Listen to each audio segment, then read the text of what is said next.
here to film us on Wednesday, so you might want to trim up, comb your hair. Carmen, come in smiley, on time. Maybe tone it down just a little bit because it might overwhelm the camera guy as well. So knowing what everybody knows about you. So we'll continue talking about the difference between these fiber types: fast fatigue, fatigue resistant, and slow twitch. So you've seen a representation of this with regards to the amount of force that can be produced. Obviously, fast fatigue fibers are going to produce more force than the fatigue resistance, and the slow is going to be the lowest. So I like this one over here, this figure, just for this panel right here, okay? And so this panel is a little different in regards to how it expresses it. It expresses the force that you can produce as a percent of maximum force. So you can see the fast fatigable fibers, at 100% of their force, they last relatively short, less than a minute, and you can see their force drops precipitously to almost no force at all for the rest of the time of a contraction. Now, if you were to look at the, specifically if you were to look at 60 minutes clear out here, you can see that their force production is relatively low, still producing a little bit, but over, with relationship to their maximal force, almost nothing, okay? And you can see the fast fatigue resistant ones are similar in regards to that they will keep their force production pretty high for up to about 6 minutes, but out towards 60 minutes of exercise, you're talking a very low force production based upon that. And you would expect that these, based upon some of the things that we're talking about, enzymes and how they use energy, that they're going to be unable to produce force out 60 minutes exercise-wise. But this is, I think, the interesting one is the bottom one. When you look at slow twitch fibers, they're basically 100%, okay? And they can sustain that for long periods of time. So they're out here at 60 minutes and they're still 100% of their force production. But when you take a look at that in relationship to absolute force, clearly slow twitch fibers aren't going to produce a lot of force compared to fast fatigable and the fatigue resistance. And the key in this is the fatigue, the drop off in force that happens, okay? And that's how you classify those based upon those structural and biochemical properties. So nothing new there with regards to it. I just like this figure from a different textbook, okay? I have a question. So, yes, when you want to go back? Yeah. The top one and the middle one, are those type 2, the difference between type 2, A and X?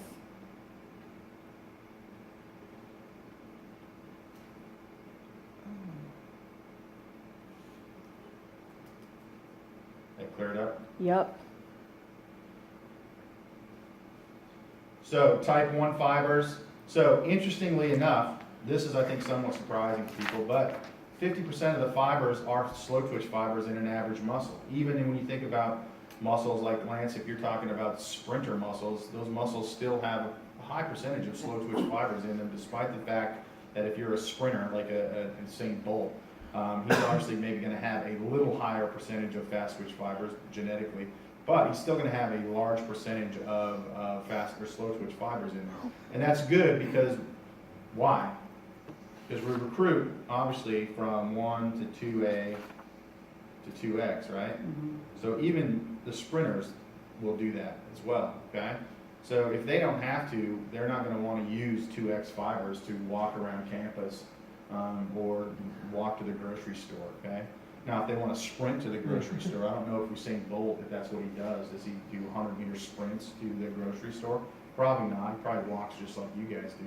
And so he's going to be using those slow twitch fibers to do most of that probably. And so he's going to have a high percentage of that in his muscles, okay? So if you look at the type 2 fibers, now you're looking at a peak tension in 50 milliseconds, okay, compared to 110 up here in the slow twitch. So again, that's where you get fast twitch, slow twitch. Depends on the peak tension takes a lot longer time-wise, almost double to get peak tension and slow twitch would compared to the type 2 fibers, so hence slow twitch, fast twitch. And if you were to look at an average muscle in an average person, approximately 25% are going to be type A, 25% are going to be type 2X, okay? So average, the key in this is average. And so when you're talking about athletes and people, okay, we're gonna be on this curve here, the old bell curve, right? And so average people are gonna be down the middle here, and approximately 98% of the people are gonna be within 2 standard deviations of this mean right here, okay? So a lot of people in it. Where are your elite athletes at? Yeah, so if we were talking about fast twitch fibers and the percentage of fast twitch fibers, where are your elite athletes gonna be? They're gonna be clear out here, right? Outliers. Yeah, so they're outliers. That's basically what they are. And so the same could be said is that this was slow twitch fibers. Your aerobic athletes, your Scandinavian cross-country skiers, or your cyclists from the Tour de France are, again, these elite outliers here, okay? So are you guys ever going to be elite athletes?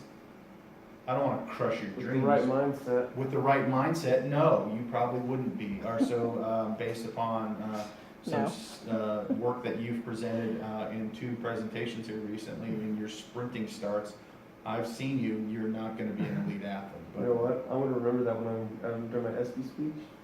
I'm gonna remember that. I'm gonna We'll call you out be by name. We'll be waiting in anticipation of, why don't we just stop now and we'll write your SB speech and spend some time. You want to do that? Do you think that would be a useful exercise? No, it wouldn't be. So if you were an elite athlete, you would probably be doing that right now as opposed to sitting in here talking about elite athletes. So, but can you be up here towards this range? Sure, you guys can be in there for all we know. We don't know what's going on. Based upon the Pod Olympics, Carmen, you could be an elite wall sitter, but you were psyched out by Austin, and Austin won, so maybe you're now shifted back this way, correct? So, who knows what that is. But on average, if we were to look at the average human being, you would see this kind of breakdown in your percentage of type 2 and type 1, type 2 fibers, okay? So, but obviously there's going to be people that are going to have not a lot of them, okay? And I've seen people like that. You know people like that. Probably played sports with some people like that. I used to coach a kid in soccer that was, he was a 5-year-old soccer player kid, and I'm almost positive that he was 98% slow twitch fiber based upon the speed that he could move across the soccer field. You could time him with what's the sand thing that you can turn it over? Yeah, I think the kid was really smart, but athletically gifted, not going to happen. And so he would oftentimes be petting dogs on the side of the soccer field. So I don't think that he has won an ESPY, Lance. So, yeah, so you can thank, who can you thank for that, for not being an elite athlete? Your parents. Yeah, your parents screwed you. So terrible people for doing that to you. If you'd only known now what you know then, knew then when you know now, you wouldn't pick them as parents, would you? Screw that on out of here. So, no, got news for you. Damage was done already, so you didn't have any choice. Okay. So, speed of a myosin. ATPase is going to vary. Okay, we talked about that. There's different isozymes of enzymes in these myosin heads. Okay, so they all break down ATPase in fast twitch fibers. They're going to break it down faster because they want to. You have to that 50 milliseconds to generate peak tension, whereas in the slower myosins, 110 milliseconds. Okay, to develop peak tension, and so breaking down that ATP is going to be critical in whether you're going to have a fast contraction or a slow contraction. Okay. So we've talked about this muscle biopsy. This is how this has all been done. A lot of it has been done over with the Scandinavians doing these muscle biopsies. You can do a lot of things in Denmark that you can't do here in the United States. That's why the physiology group here in North Texas has a very good relationship with Dr. Niels Secker, who is over in Copenhagen, and they can do some things with drugs like curare. You know what curare is? Curare is actually the thing that you tip poison darts in the jungle to, and then you blow them into animals, and it's paralytic. So it has some interesting paralytic things with regards to dampening neural control of things. The United States doesn't allow us to use curare. Copenhagen, you can use curare. Sounds so like kind of Putin-esque. yeah, so yeah. They feel like it's not as bad as that, so who knows what they are. But a lot of the muscle stuff has been done over in Scandinavia as well, where they will do those biopsies. and they stain them and examine them under the microscope. And so if you think about what you want with training and you want to look at training adaptations, that would be the best place to do is take a muscle biopsy to see what the adaptations that are actually happening in muscle fibers. The problem is that you're taking out and damaging muscle. And so as an elite athlete, do you want a 100-gram piece of muscle removed from your let's say it's your calf muscle or your quadriceps to look at training changes? Probably not. They're not too excited about How that. do they do the muscle biopsy? How do they remove the? You were gone, man. So, Oh, yeah, okay. we did this.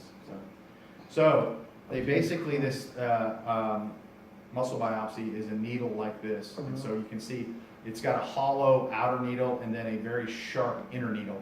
And so what you do is you apply suction to that, stick a needle into, you have to make an incision, and you stick it into the muscle belly, and then you apply suction. You basically suck a chunk of muscle into the hole that's open, and then slide the guillotine in there, and it slices a chunk of the muscle out, and then you pull it out. Does it make you like sore or something? Yeah, oh yeah, exactly. Yeah, it would be. You can imagine that you're sticking a needle in there and cutting a chunk of muscle. Because they were doing that, like the guys at like Cal State Fullerton were doing that at the last American Open, the weightlifting Mhm. championship.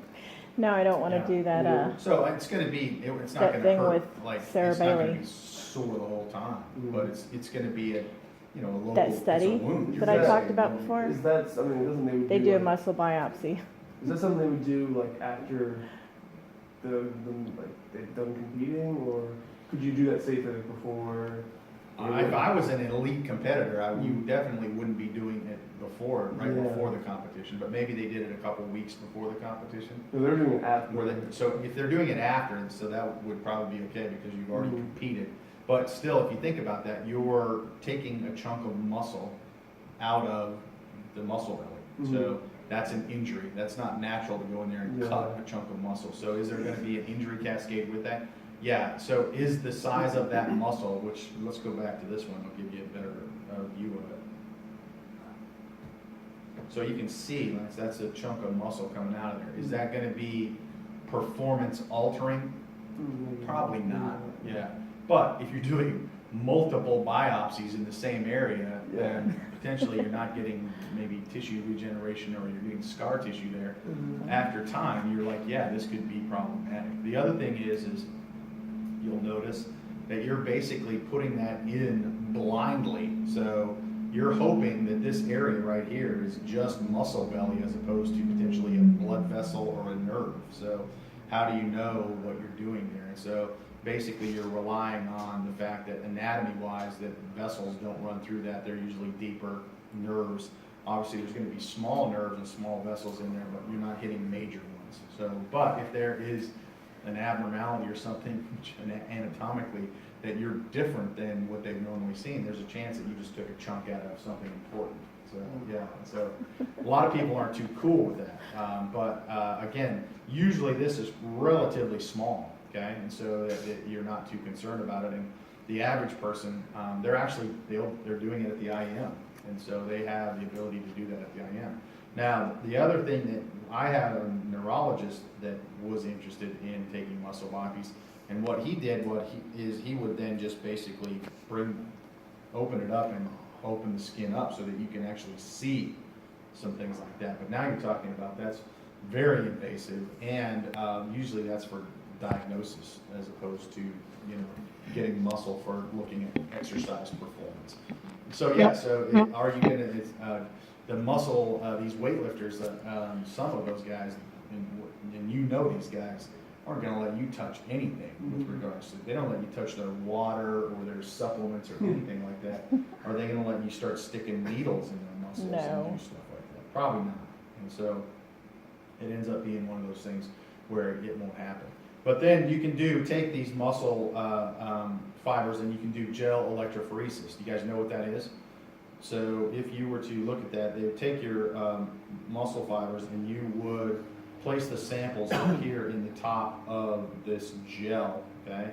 And then you apply a current to this gel, and proteins of different size will then diffuse along this current gradient, and you've probably seen pictures of things like that where then you end up with release that. So as that current goes down, then you'll get different bands that show up. It's like the blue gel.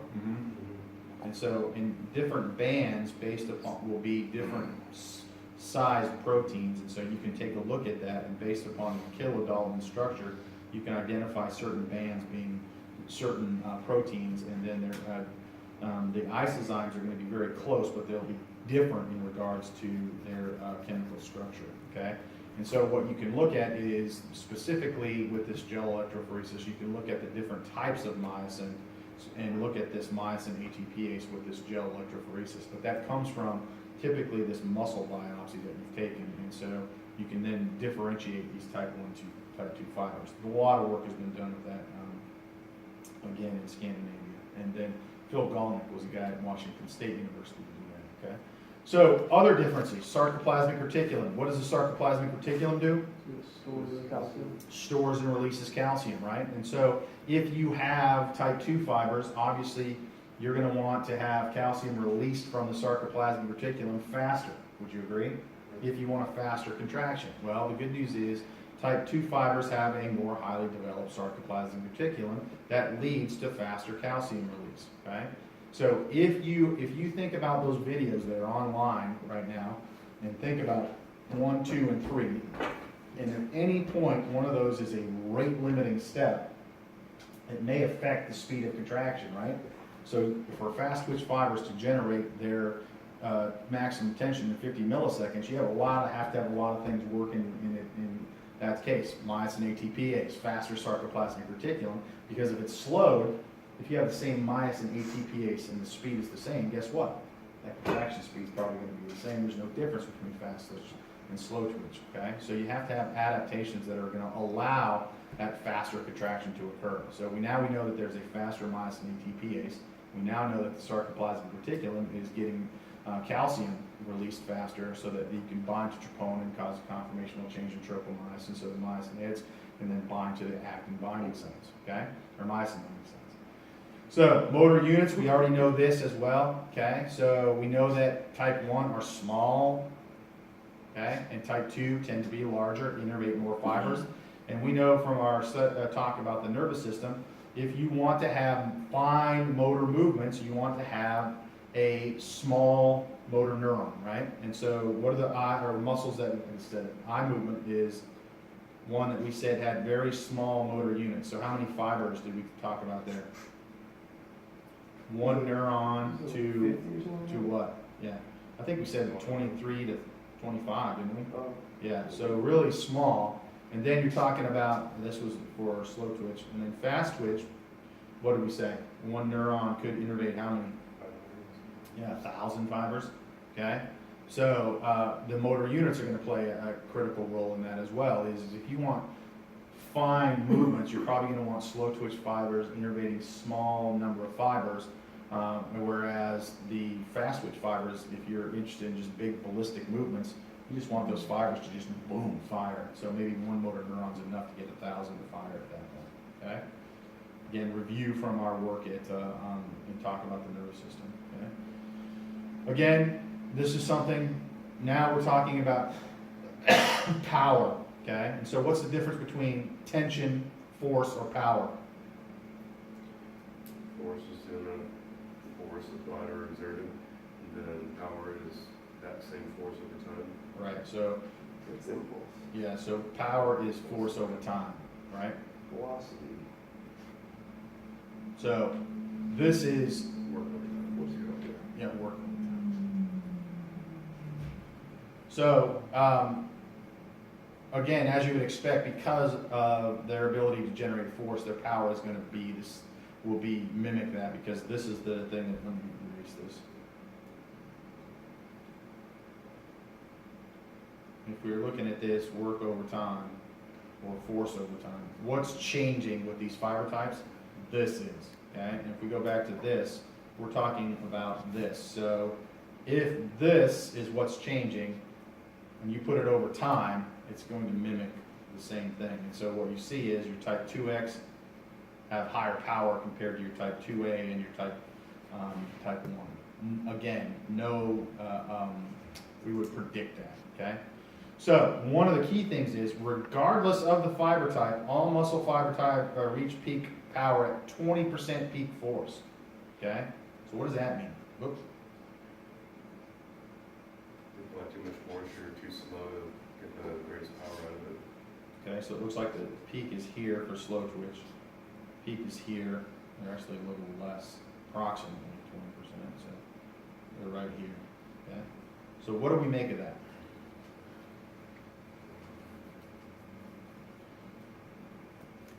20% of the force will give you the greatest speed that you can apply that force. Exactly. So when you're looking at that, now you're talking about speed of contraction as well is going to be important in these muscle fiber types. We're going to talk about that in a little bit. Keep that in the back of your mind. But peak power obviously higher in the type 2X compared to type 2A, and then the lowest is type 1. We're going to revisit that, okay? So now let's look at that. Maximum shortening velocity. So this is muscle lengths divided by seconds, okay? And as you would expect, type 2X has a higher shortening velocity. Why? Because they're fast twitch, okay? Here, these are slow twitch. And this one is going to be intermediate, okay? So shortening velocity, we could predict that as well. If I had you guys, even if we didn't have this slide up here and I just had a blank slide, tell me what the shortening velocity with, you guys could come up with that because you know what's going on with these fiber types. So now let's look at this. Specific force, maximal force, and maximal power. We just saw that on the other figure. This is just a bar graph representation. Again, you guys will be able to do that as well, okay? So, type 1 fibers during exercise. We know that they're aerobic. What does that mean? So they're going to need oxygen, okay? What kind of metabolism are they going to use? They're going to use glycolysis, stage 1, stage 2, stage 3, oxidative phosphorylation, okay? So aerobic metabolism, you're going to have a lot of mitochondria, right? In order to do that, because oxidative phosphorylation takes place in the mitochondria. We know that you're not going to be able to have a very high intensity, but it's going to go for a long period of time. Okay, we've seen that. Okay, and they're more efficient in their ability to use specifically fats for exercise and carbohydrates. But slow twitch fibers now, because they are aerobic, they're going to allow to use fat. And so this also predicts that why they're slow twitch. Why would using fats as an energy source slow down your ability to initiate, let's say, force? Time it takes. Say it again, Austin? Time it takes. Yeah, so where's fat stored? Adipose. Adipose tissue, and what do we have to do to get it from adipose tissue to muscle? Big process. Triglyceride, bloodstream, travel to muscle, and deoxidase. All right, so we have to do beta oxidation, right? Break down triglycerides into what? Free fatty acids and glycerol. You have to bind free fatty acids to what? To albumin, right, in the blood. Transport it to the skeletal muscle. Offload the free fatty acids. Where are they going to enter into metabolism? Going to go to the mitochondria, okay? Going to be converted to acetyl-CoA, right? As we knock an acetyl-CoA off each one of those, it gives us a certain amount of acetyl-CoA that will go through the Krebs cycle and go to the NADH and the FADH that we produce will go to electron transport chain where we'll produce large amounts of ATP, okay? And so I think when we talked about it, we could get how many, from a glycerol molecule, we could get how many ATP? 19, by breaking that down. How much for each free fatty acid if it's, let's say, a 16-chain fatty acid? Guys remember these numbers? For a total of what?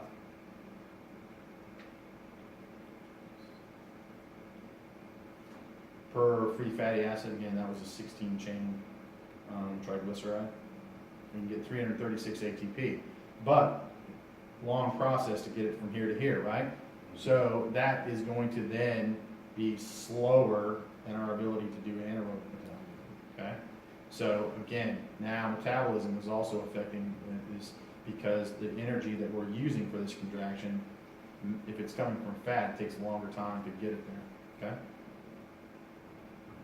I'm a little disappointed you guys didn't know all those numbers. Okay, type 2 fibers, okay? Poor endurance, okay? Fatigue quickly, okay? And produce ATP anaerobically, generally speaking, okay? But when we're talking about these two, okay, what's the difference? So are the type 2A ones more aerobic? Yes, okay? So they have the ability to be somewhat anaerobic and aerobic. Anaerobic, let me spell that one. Okay? So, and if you were to train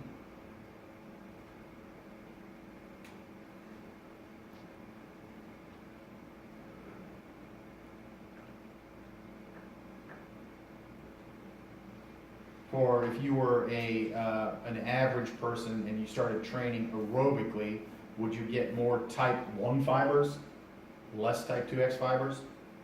Or would you change fiber type at all?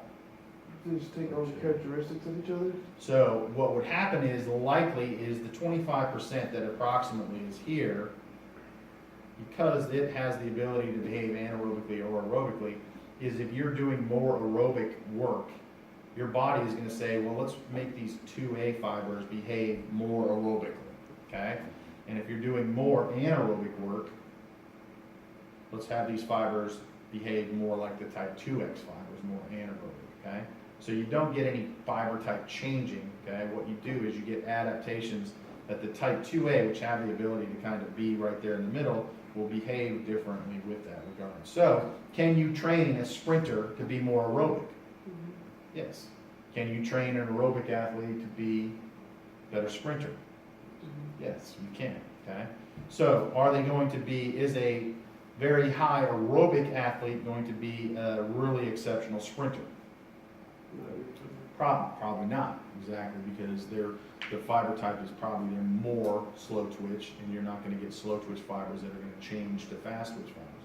The same can be said if you have sprinters. Sprinters usually don't end up being really good people for the 10K, 10,000 meters. So because they're just not set up that way, okay? Winnie? So, type 2A can change into type 2X. No, they don't change. They don't change. They adapt. They adapt. They behave more like type 2X, but they're still type 2A fibers. And Can they won't 2X be ever, so if you go back to some of these characteristics, these things aren't going to change with regards to like things like this. Is you may be able to get a little higher, but your type 1s, type 2As here, they're not going to go up to type 2Xs. Does that make sense? Yes. But they may be able to generate a little more power based upon some of the adaptations that you have with training, but they're not going to just all of a sudden be type 2X fibers. What about the other way around? Same thing. Same They'll thing. behave, but they won't go to typically down to what. So if you go back to here, if you have been training aerobically and you've been relying on aerobic mechanisms, you may be able to get them to come down here, but they're not going to come down to here. Okay? Okay. And if you look at the other things like the speed, the velocity, it may drop a little bit, but it's never going to come down to this level. Okay? Or it may go up a little bit. They're never going to be type 2X fibers or type 1 fibers. That they may behave more like type 1 fibers or more like 2X fibers, but they're still type 2A fibers. Okay. Does that make sense? Yeah, I think the textbook has it worded It might be worded weird. weird. Yeah. Yeah. But you don't get, it doesn't go, they don't go to type 1. They become more type 1 like. And they Okay. become more type 2X like. The textbook just led me to believe that type 2X can be trained to become type 2A. That's possible too, but mostly it's those intermediate ones that do the change. So, but if you're predominantly aerobic, you will get some adaptations in your type 2X, but it's not going to be a lot. Okay. But again, they're still type 2X fibers. They're not going to go to type 2A. Okay, so they're adaptations. Yeah, so they just adapt to it. That's what training is, so. But if you're type 2X predominantly, you know you're type 2X, right? So, if you look at sprinters, I don't think anybody ever said Usain Bolt was, they went, Usain, you should really run the marathon, right? So, he probably knew he was pretty fast from the get-go, and I did that. And you don't have to have a muscle biopsy or genetic testing or stuff to do that. You guys know kids. Who was the fastest kid in your class when you were growing up? Amy Ernsting. Amy Ernsting. Austin, who was the fastest kid in your class? Surprised his head fits in. Lance, who was the fastest kid in your class? Depends what year you're talking about. Let's say middle school. I think, There's like 67 kids. yeah, up until 5th grade, I was the fastest, and then I started getting passed up by some squirrelier kids. Squirrelier kids. That is nowhere in physiology. We will not use the word squirrelier in any test or Squirrelier. anything like that. I think the squirrelier kids, no, that's not gonna work. Yeah, so you know that you're gonna do that, and so, now, do you know that you're gonna be fast? So Jackson Davis, I would say, was an interesting guy, because he was fairly